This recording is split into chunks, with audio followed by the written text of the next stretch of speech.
We're very, very happy today to have parents with us and our packed auditorium. And today from Shoestring Players we have Kristen and Dan.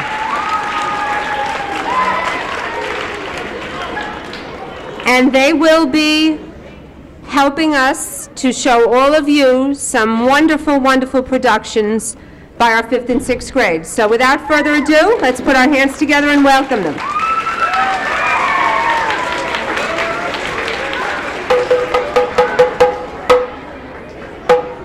afternoon, everyone. We are from the Shoestring Players, and the Shoestring Players are an international theater company that travels all around the world telling folk tales for young audiences, which is basically a fancy way of saying we put on stories for kids. But today, we are here to show you what we've been doing with the 5th and 6th graders. We've worked with each of the 4 classes and taught them all a folk tale, and they're here to present that folk tale to you. And they've worked really hard, and they've done a great job. We've worked with them 6 times. This is only our 6th time coming here, and you'll be amazed at what they do. Thank you.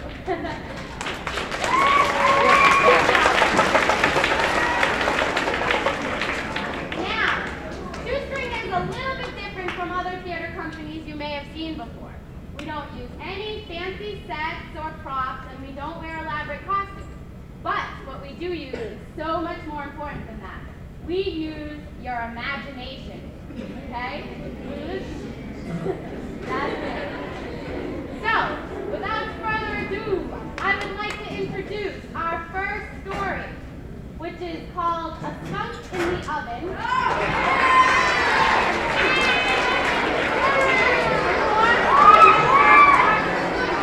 Mr. P's class performing A Skunk in the Oven.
And on another day, when her roof started leaking, Roof drip, splash. Roof drip, splash. Roof drip, splash. Odette, your roof is leaking. Would you like me to fix it for you? How much? 50 cents. That's too much. We'll wear a raincoat to bed.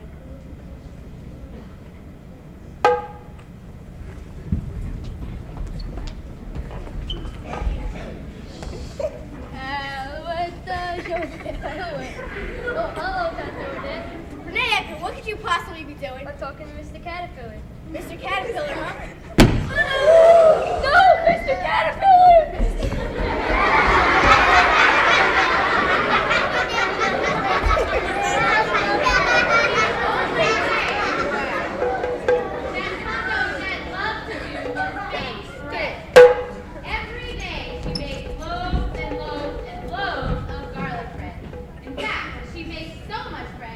Every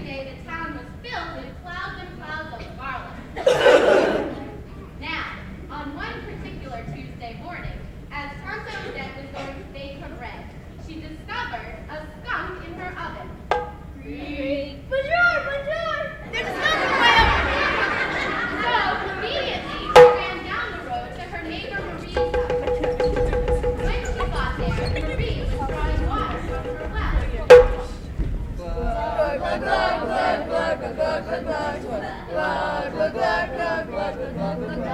Marie, can you help me? What's the problem? I've got a skunk in my oven. Skunk in your oven. Are you sure it's not your cat Shoo Shoo? Marie, don't you think I know my cat Shoo Shoo from a skunk? Well, I'd love to help you, Tonto Dad, but I gotta get water from my well, and you know how things are. You're no better than that simpleton Renee Eckert. I'll find someone else to help me. So then she ran farther and farther down her road to her neighbor Pierre's house.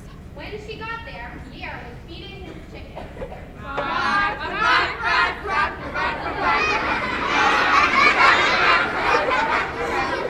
Pierre, can you help me? What does it matter? Don't do what did. I've got a skunk in my oven. A skunk? Are you sure it's not the piece of zipper coat? Pierre, don't you think I'd be so stupid to put a piece of my fur coat in my oven? Well, don't do that. I'd love to help you, but I got to feed the chickens, and you know this. You're no better than that simpleton Renee Eckert. I'll find someone else to help me. So finally, she ran farther down the road to her neighbor Hortense's house. When she got there, Hortense was just waking up on this Tuesday. Don't start that again. Hortense, can you help me? What is the matter now? I've got a skunk in my oven. Skunk in your oven. Are you sure it's not your shadow? Shadow Sparrow, it's a skunk. Well, I just woke up. I'm dead tired and I have to do my chores. I'm sorry, but I just can't help you. You know better than simpleton Renee Eckert. I don't know what I'm gonna do. Well, pretty soon, the rumor started to spread about the skunk in Tonto Odette's oven. Now, a skunk in your own oven is a disaster, but a skunk in Tonto Odette's oven, now that's something to see. Soon, everyone arrived in the backyard of Tonto Odette's house, and everyone had to have a look. Bonjour, bonjour. That's a skunk, all right. Nobody knew what to do about it. Just then, along came the village priest.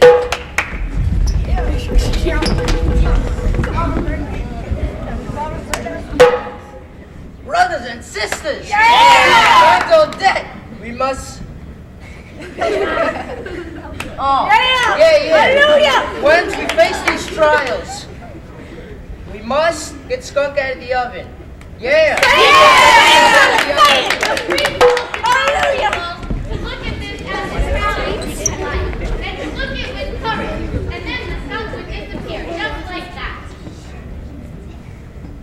But the skunk was still in the oven. Bonjour, bonjour. Tonto Odette is going to be a very difficult trial. So then they sent for the village boy.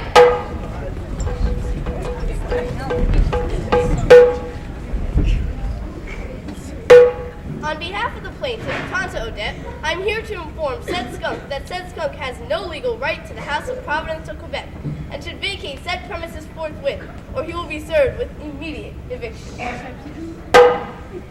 But the skunk was still in the oven. This looks like it could be a very difficult trial. I'll send you my bill. Bill? So finally, they sent for Samigash, the wise old medicine man.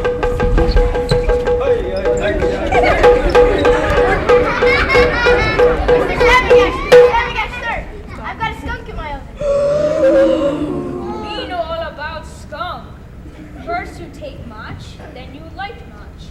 Then you put some salt, some pepper, some vinegar, some oil. I like some Tabasco sauce. No, wait a minute. I don't want to cook the skunk. Then why do you have skunk in oven?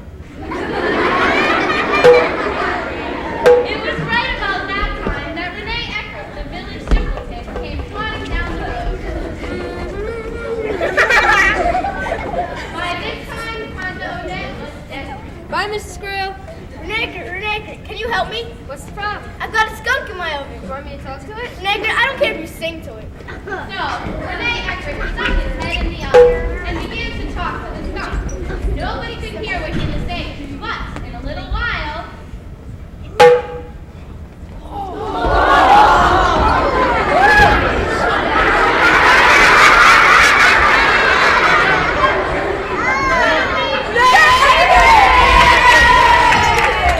Renee Eckert, what'd you say to the skunk? I said if you stayed in the oven any longer, you'd start to smell like your bread, and none of the want to go by it anymore. What? That's all, folks.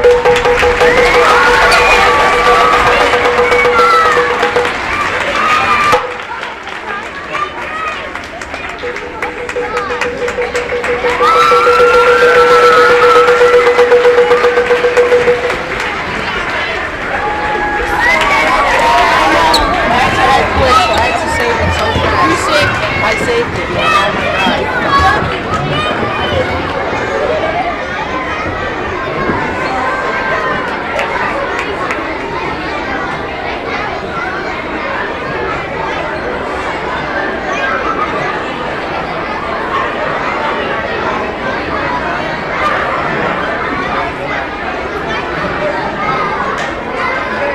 Our very next story is going to be performed by Miss Bourget and Mrs. Yagerwell's class, and it is called The Old Lady and the Rice Cake. So come on down.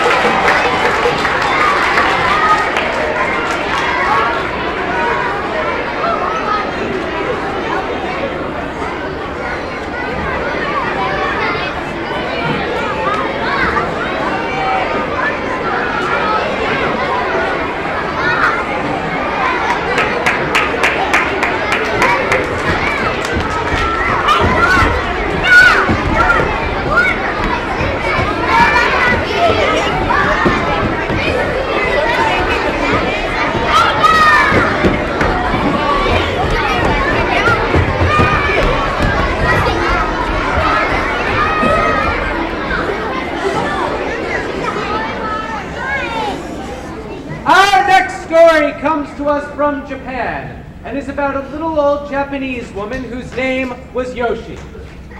Every day she would work on her Japanese farm. She would feed her Japanese chickens. After you, cluck, cluck. No, after you, cluck, cluck. She would slop her Japanese hogs.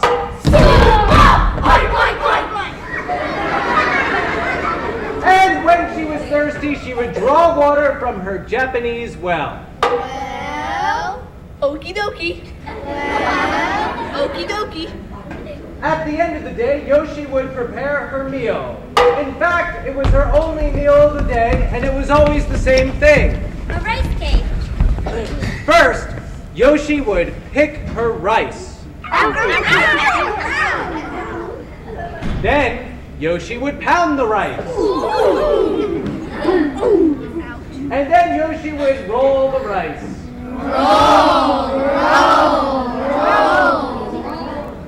On one particular evening, the rice cake rolled off the dish. Rice cake. Roll, roll, roll, roll, rice cake. Roll, roll, roll, roll, rice cake. Roll, roll, roll, roll, rice cake. It rolled across the floor and out the door. Yoshi was very hungry, and since it was her only rice cake, she decided to chase after it. She chased it down the hillside. Whoa! She chased it up the hillside. Whoa! It rolled and it rolled and it rolled until it came to a stop. And the rice cake said, Ow, I hit my little head. against the foot of a mountain. Yoshi was so tired and hungry that she decided to eat the rice cake right then and there. She was so intent upon eating the rice cake that she didn't notice the long, scaly arms coming from every crack and crevice in the side of the mountain. Suddenly, the long, scaly arms snatched the rice cake from the little old lady. My precious! Who took my rice cake? Yoshi was very upset, but it was just then that she saw a crack in the side of the mountain. Crack! So she decided to go in and chase after whatever had stolen her rice cake. She found herself inside a maze of deep, dark, mysterious passageways. Mysterious! Deep, dark, mysterious! Deep, dark, mysterious! Suddenly, she saw a figure ahead of her in the shadows, and she decided to chase after it. Yoshi chased the figure deeper and deeper and deeper into the cave until finally she came to a room with a table that was covered with all sorts of food. Sushi, wasabi, dragon roll, miso soup, shiitake mushroom, And her rice cake. My rice cake. But behind the table was the most hideous thing she had ever seen. It was the horrible Japanese oni. It had 8 heads. 1, 2, 3, 4, 5, 6, 7, 8. And it had 16 scaly arms. 1, 2, 3, 4, 5, 6, 7, 8, 9, 10, 11, 12, 13, 14, 15, 16. 16 scaly arms. And it was always hungry. And it told really terrible jokes. Well, the oni ate and ate and ate and ate until there was nothing left on the table to eat. In fact, there was nothing else left except the little old lady herself. Oni! Never mind, I'll show myself the way out. But there was only one way out. Oni! Wait! What? You hungry? Only when I'm not eating.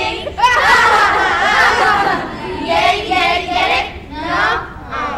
Well, I make a really mean rice cake. Only thing I like better than 1 rice cake is 2 rice cakes. Get it? No? The oni told Yoshi to come with it. Come with me! Chop, chop! So, the oni took Yoshi deeper and deeper into the cave until finally they came to the oni's kitchen with the oni's magic rice pot. Magic pot! Where's the rice? I can't make any rice cakes without any rice. Glad you asked. We only have rice for you. Where is it? We only have rice for you, dear. The oni pulled out 3 grains of rice and threw them into the pot. The magic pot began to bubble and boil and steam until finally the magic pot gave forth a mountain of rice. Rice for Oni. Yoshi began to roll the rice into rice cakes to feed the hungry oni. She fed it and fed it and fed it until the oni was so full it fell asleep. Yoshi decided to take a chance and explore the deeper, darker, more mysterious passageways to see if she could find a way back to her little Japanese farm.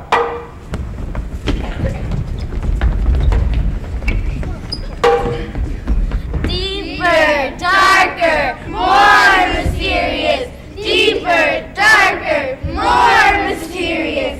Deeper, darker, more mysterious. She searched for hours and hours, but every passageway led back to the Oni's kitchen. And she was just in time, because the Oni was waking up, and it was waking up hungry. Hey, you! Make them rice cakes! Chop, chop!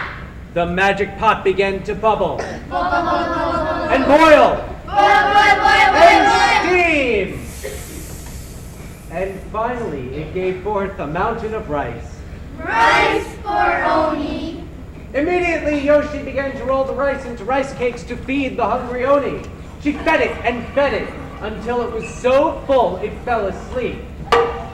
This time, Yoshi set out to explore the deepest, darkest, most mysterious passageways in hope of finding a way back to her little Japanese farm.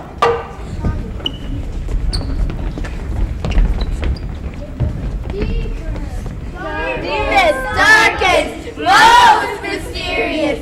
Deepest, darkest, most mysterious. Deepest, darkest, most mysterious. Yoshi was about to give up in despair when suddenly she came across a drip. And she came across another, and another, and another, and the drip became a rill, and the rill became an underground stream. Yoshi knew that this underground stream must flow into the river, which flowed past her little Japanese farm. She figured if she could just find a boat, she could sail away from the hungry Oni. But by that time, she knew the Oni was waking up, and it was waking up hungry.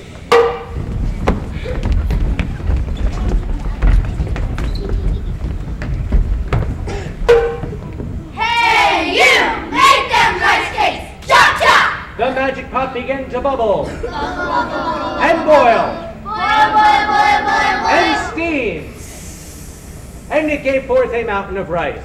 Rice for Oni. Immediately, Yoshi began to roll the rice into rice cakes to feed the hungry Oni. She fed it until it was so full it fell asleep. She decided to drag the magic pot to the stream to use as a boat. Come with me. Magic pot! Magic pot! So, Yoshi brought the magic pot to the stream and dropped it in the water. And she began to paddle away. But just at that time, the Oni was waking up. And it was waking up hungry. Hey, you! Make them rice! But the little old lady was gone, along with the Oni's magic pot. So it ran down to the stream, just in time to see Yoshi paddling away. Oni! The horrible Oni couldn't swim, but with its big mouths and big bellies, it tried to drink all of the water in the stream. They drank up all the water until you could see nothing but the fish flopping on the dry stream bed. The little old lady had to think fast, so she picked up a fish and threw it at the disgusting Oni. And another! And another! And another! And another! And another! And so on and so forth. The Oni, who was always hungry, opened its mouth to eat the fish. And all the water went back into the stream. And the little old lady paddled away to her little Japanese farm. Zanara! And she resumed her life.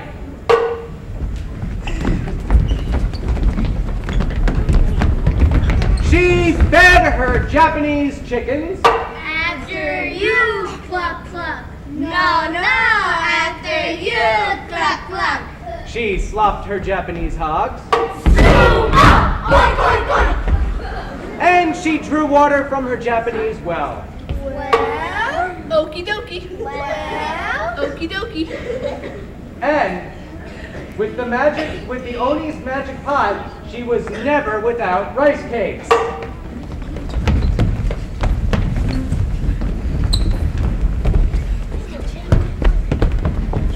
She would throw in her rice and the pot would begin to bubble. And boil. And steam. rice for Yoshi. And if a rice cake rolled out of the magic pot, Rice cake. Roll, rice cake. Roll, rice cake. Roll, rice cake. she would never chase after it.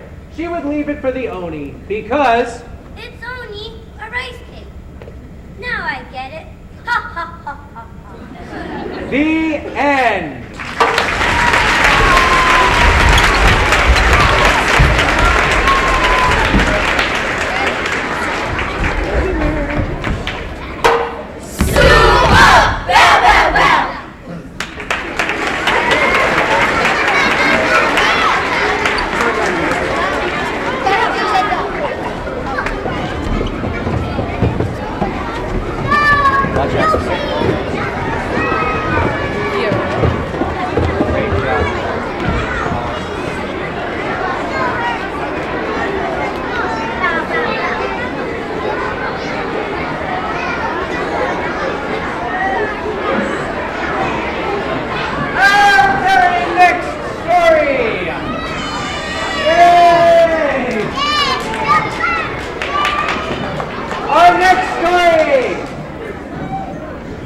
Is entitled Petronella and will be performed by birthday flag. Come to the table, flag. Come on down.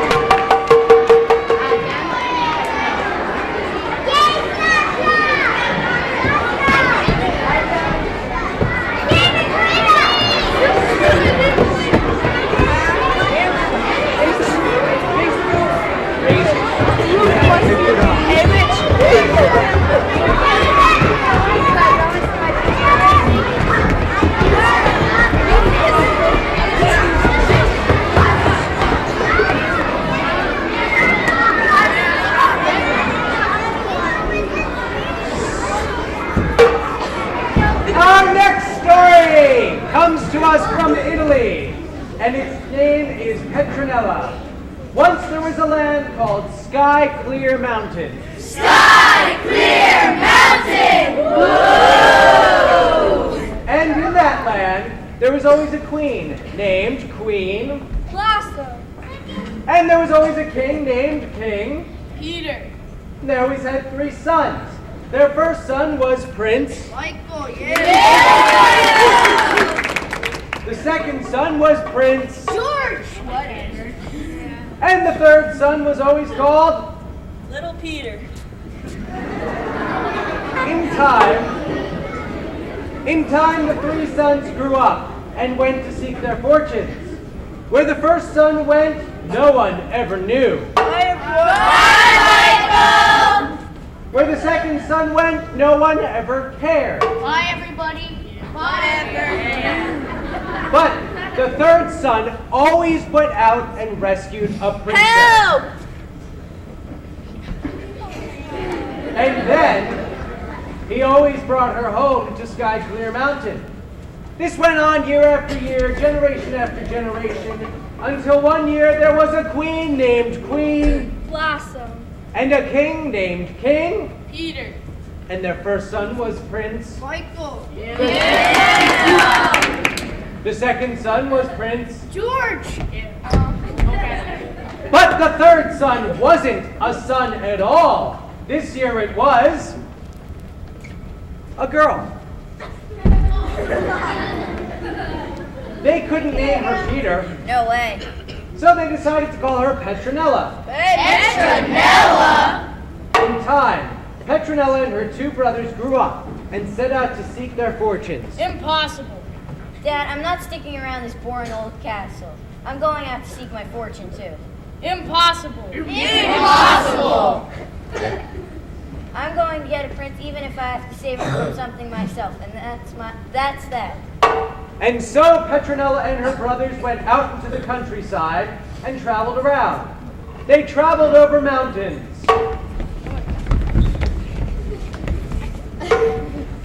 Petronella! Petronella! Petronella! They traveled over streams.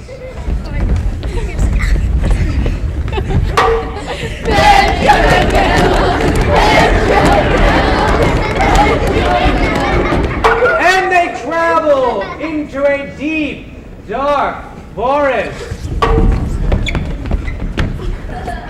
Petronella! Petronella! Petronella! Further and further they traveled until they came to a place where 3 roads met. And at that place, they found, sitting under a tree, an old man who was covered with cobwebs and dust. Cobwebs. Dust. Prince, Oh man, what are these roads going? The road on the left goes to the city of Green. The road to the right goes to the city of Blitz. Blitz. And the road to the middle. Where does the road to the middle? Albion. Yes, the road to the middle goes to the castle of Albion the Enchanter. And that's What do you mean by that?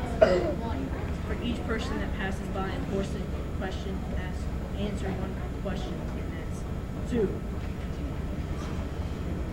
Petronella's heart was touched by the old man's plight. And she asked him, Is there anything I could do for you? And that's 3. You have already helped me. Thank you. I'll do anything for you. Can you tell me where I can find the prince? The prince is at the castle of Albion the Enchanter. So the narrator told Petronella that she would find her prince at the castle of Albion the Enchanter. Michael set off for Blitz. George set off to get an education in Grants. And so Petronella and her brothers went their separate ways to seek their fortunes. Petronella asked the old man, how would she rescue the prince when she got to the castle? Good question. The old man told her that legend has it that Albion cannot refuse anyone work. When she got to the castle, she would have 3 tasks, and he would reward her at the end of each and every task. At the end of the first task, she must ask for a comb for her hair. Comb for her hair. At the end of the second task, she must ask for a mirror to look in. Mirror for to look in. And at the end of the third task, she must ask for a ring for her finger. Ring for her finger. And so, Petronella went out on her own to the castle of Albion, the Enchanter, to rescue a prince. When she arrived at the castle, she saw a handsome young man sitting on the front lawn. Castle. Alligators. Is this the castle of Albion? Yeah, I think so. Petronella asked the prince who he was. I'm Prince Ferdinand of Feinberg. Will you step aside? I'm trying to get tan. Just then, from inside the castle came Albion, the Enchanter. Here's Albion. Hello, my dear. What may I do for you? So Petronella told Albion, the Enchanter, that she was looking for work. Well, of course, Albion could not refuse her, but he did tell her that she would have 3 tasks. If she completed them, she would be rewarded. However, if she failed, she must die. What do you say? Well, So Albion led Petronella to a small stone house. It was there that he kept a kennel of vicious Hounds.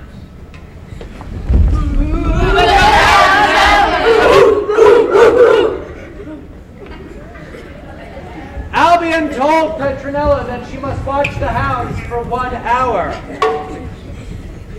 Watch the hound for an hour. And then he left.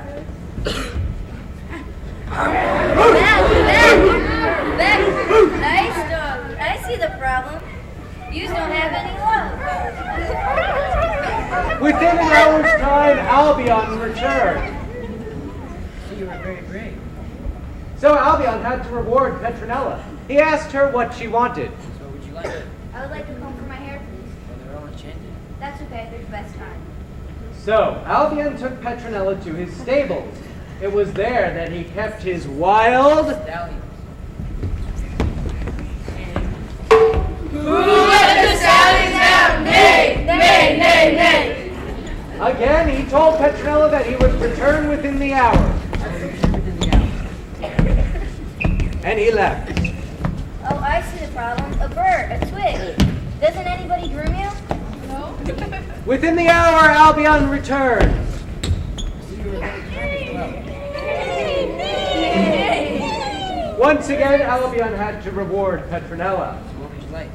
I would like a mirror for silicon, please. Well, all my mirrors are enchanted. That's okay. They're the best kind. So Albion led Petronella to the highest room of the castle.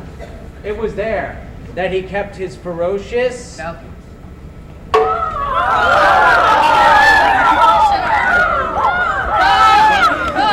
will be back in an hour. Albion said that he would be back in an hour and left. That's the way for birds to sing. Here, let me show you. A 1, a 2, a 1, 2, 3.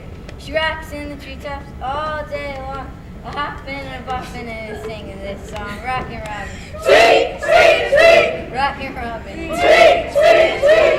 Oh, Rocky Robin, are you really gonna rock tonight? Sweet, sweet, sweet. Within an hour's time, Albion returned. So you were very talented as well. Once more, Albion had to reward her. So what would you like? I like ring for my finger, please. Well, my rings are also all enchanted. They're the best kind. Now I can save the prince. So Petronella set off to rescue Prince Ferdinand. She found him exercising in the castle.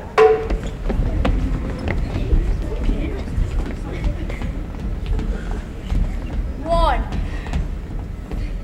2, 623. 24. I'm here to rescue you. Right now, I'm in the middle of exercising. Oh, be quiet and get on the horse. However, Albion saw them escaping and began to chase after them. Petronella took out her enchanted comb and threw it on the ground. And it turned into an impenetrable forest. Cedar, pine, redwood, maple, spruce. But Albion was an enchanter, so he turned himself into a magic axe and began to chop himself away through the forest.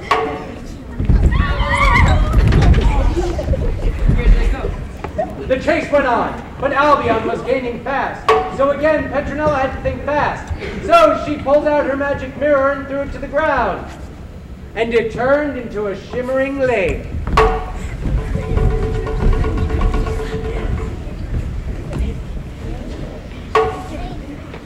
Splish, splash, shimmer, sparkle, splish, splash, shimmer, sparkle, splish, splash, shimmer, sparkle, splish, splash. But Albion was an enchanter, so he turned himself into a magic fish to swim across the lake. Where did they go? And again the chase was on. Petronella had the lead, but Albion was gaining fast, so she knew she had to do something quick. So she took off her magic ring and threw it on the ground. It just lay there. And Albion thought he had them at last. But when he stepped on the ring, it leapt up and trapped him. Albion's magic could not free him from the ring, and Petronella could not let him starve to death in the ring. So she told Albion she would release him if he would set Prince Ferdinand free. Set Prince Ferdinand free? Yeah. I've been trying to get rid of him. He came to stay for the weekend and never left. I've been trying to get rid of him ever since. Then why were you chasing him? I wasn't chasing him. I was chasing you. You're so kind, brave, and talented that I want to marry you. Better wise enchanter than a selfish friend. So Petronella took her enchanter back to Sky, clear, mountain, woo! and it was there that they reigned together and lived happily ever after.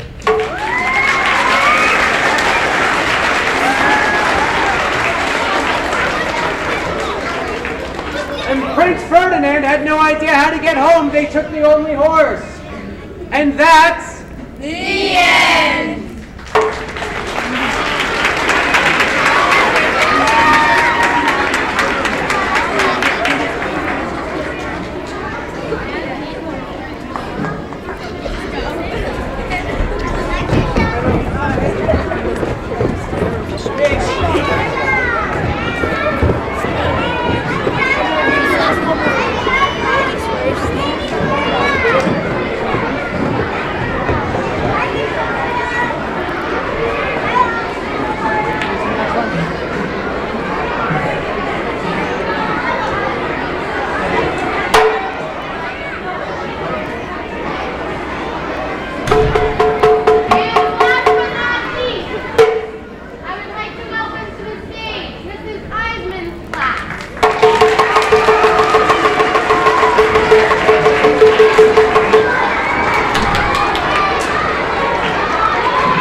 Daniel arrived at the party.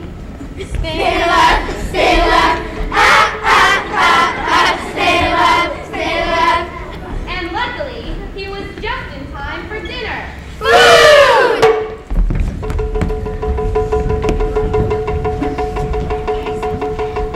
Pastor, hard-boiled eggs. Hard-boiled eggs! A scoop and a pass and a gobble it up. A scoop and a pass and a gobble it up. A scoop and a pass and a gobble it up. A scoop and a pass and a gobble it up. Pastor, goose liver. Goose liver! A scoop and a pass and a gobble it up. A scoop and a pass and a gobble it up. A scoop and a pass and a gobble it up. A scoop and a pass and a gobble it up. Pastor, green cheese. Green cheese! A scoop and a pass and a gobble it up. A scoop and a pass and a gobble it up. A scoop and a pass and a gobble it up. A scoop and a pass and a gobble it up. It was after midnight when Daniel started home. He had eaten so many hard-boiled eggs and so much of the goose liver and green cheese that he just had to stop and rest. Little did he know, he stopped to rest beside a Buddha Spirit Tower! All of a sudden, Daniel found himself in the rushing, roaring river.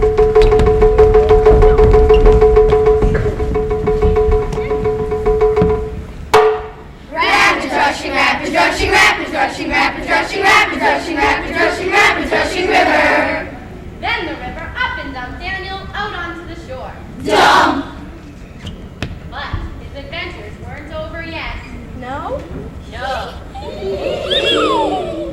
He found himself face to face with the biggest eagle his eyes had ever seen.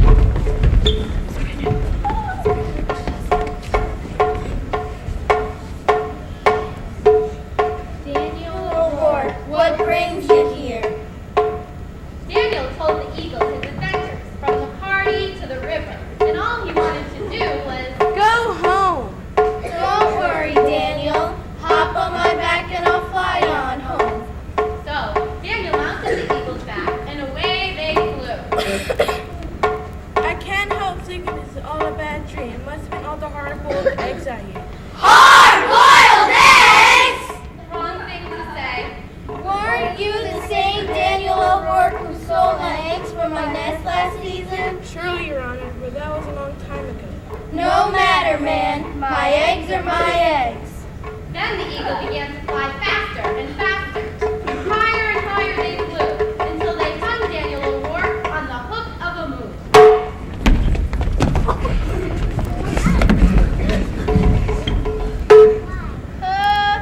Moon! Help! Help! Well, Daniel kicked up such a fuss that he woke up the man in the moon. So, Daniel told the man in the moon his adventures, from the party to the river to the eagle, and all he wanted to do was Go home. Sure, 'tis a wonderful tale you tell. I can't help thinking this is all a bad dream. It must have been all the green cheese I ate. Green cheese! wrong thing to say. Don't you know the moon is made of green cheese? Be off with you. Don't hang around here no more. So he broke the hooks and down fell Daniel. Down, down, down. Till he met a flock of wild geese passing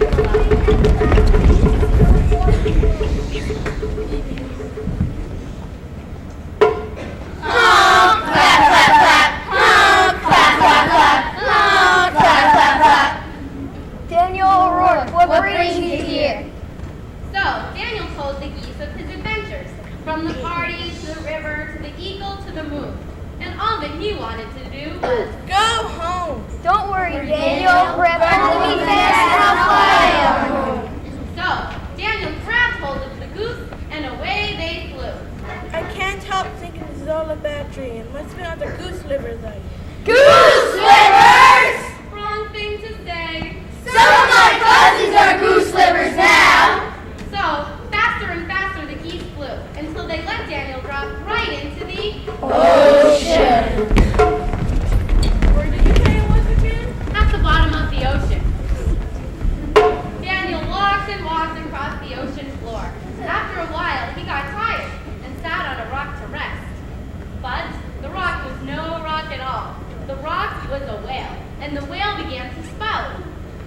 Whale. Splash. Whale. Splash. Whale. Splash. Higher and higher the whale flung Daniel, until at last he came down on good, solid land. But his adventures were not over yet.